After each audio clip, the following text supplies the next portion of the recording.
Start. Hello.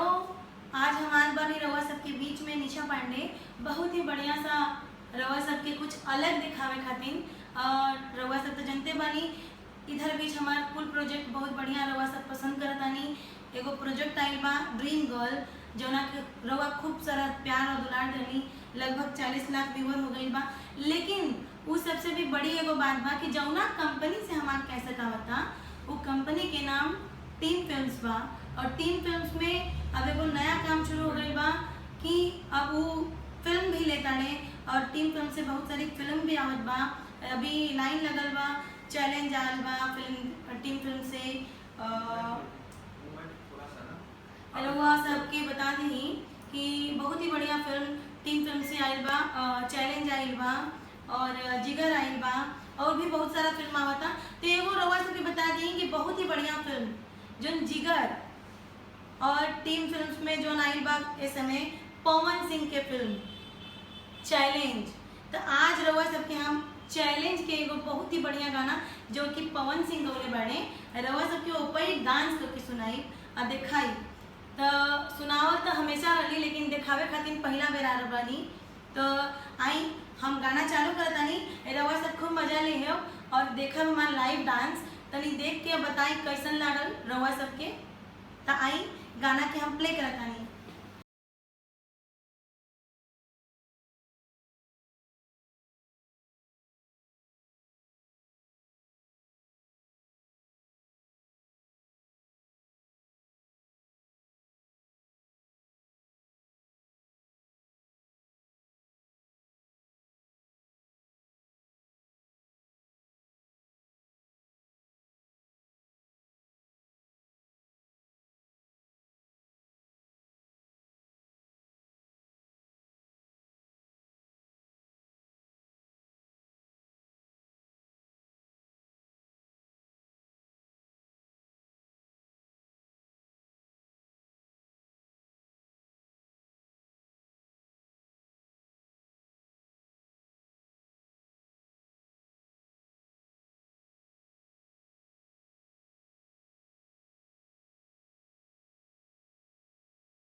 देखनी जा। अब बताई रउआ सबके कैसन लागल।